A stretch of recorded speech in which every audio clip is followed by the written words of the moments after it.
Hi, welcome to this section to Introduction to Backend Systems. If you are new here, do subscribe to our channel and hit the bell button so that you will get latest videos delivered first to you. Let's start with an analogy.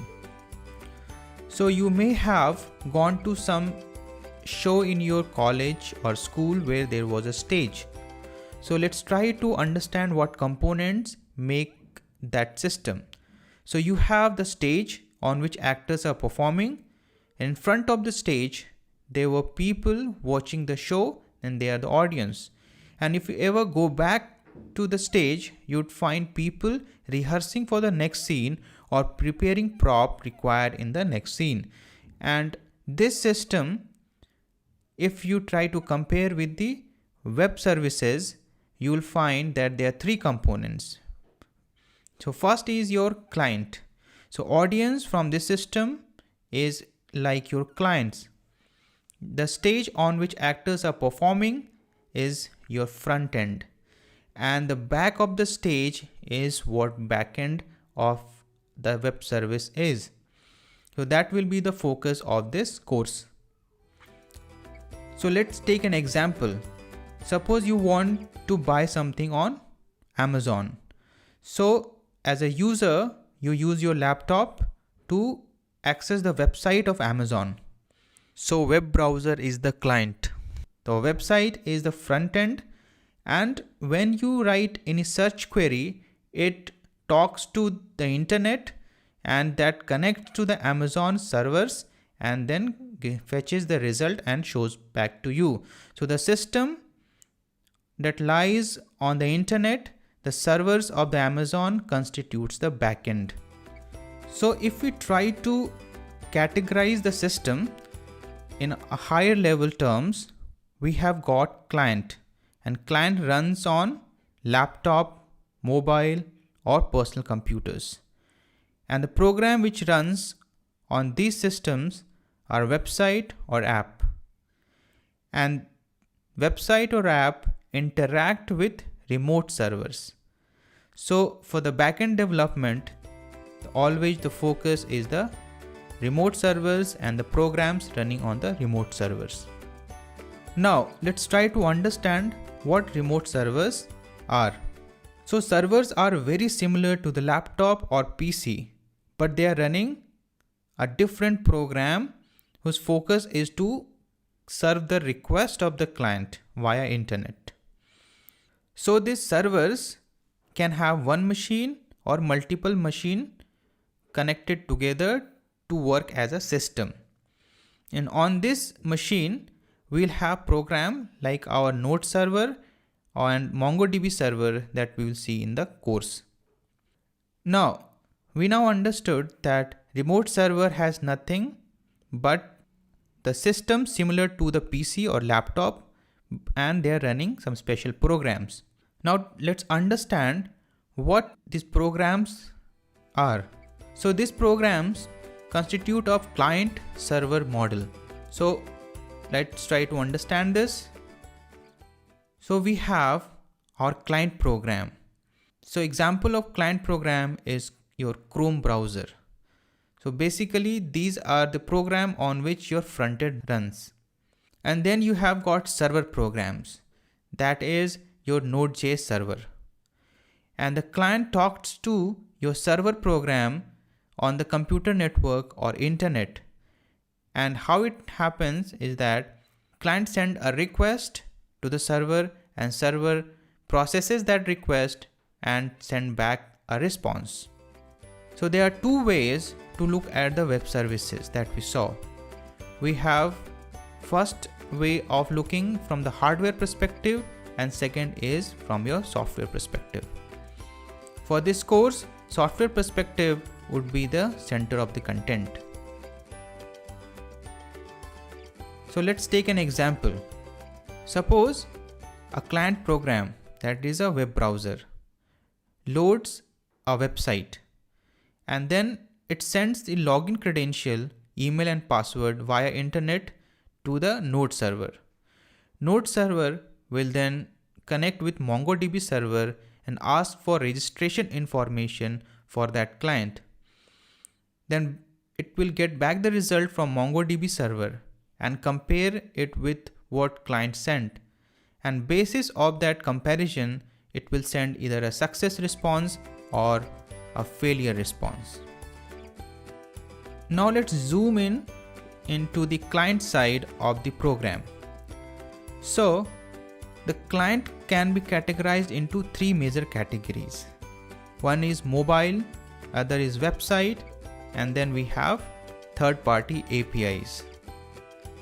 On the mobile, we have got Android and iOS.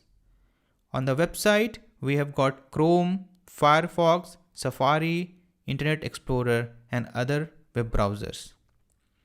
Then we have third-party APIs. So they are basically HTTP endpoints that is provided to the other companies by some company. So let's take an example to understand third-party APIs. Suppose there is a company whose website compares the prices of airlines from different companies.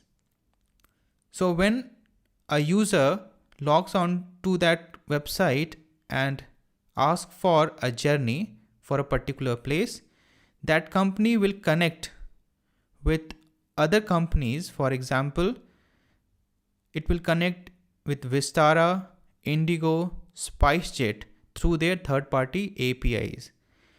And then it will get the result from those companies and show the combined result to the user. So this is the use of third-party APIs. So let's now understand what this server comprises of. So basically, servers are data centers which are maintained by some company. So major service providers include AWS, Heroku, Azure, GCP, and many others.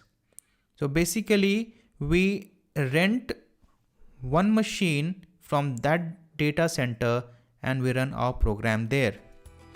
Now, what is the difference between local server and remote server? When we develop a server, like we'll see in this course that we will develop a node program. So we run the node program and also the database server on our own laptop or PC. And we can connect to that server using localhost and port. For example, we run our node application on the port 3000. Then we can connect to this node application via web browser, Postman, or terminal using localhost and port 3000.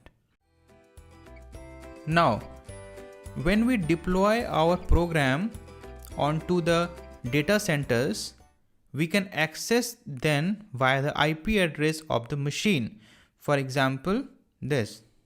Now what we can do, this IP address is not a very convenient way to connect to our server because we'll have to remember this random number. So we buy a domain like AfterAcademy.com from some other company like GoDaddy or Amazon, and we map the IP address of our server with this domain name, and then you can call it directly like this. Let's see what are the major tasks for backend. So backend has got a number of things that can be done, but majorly we can categorize into these categories.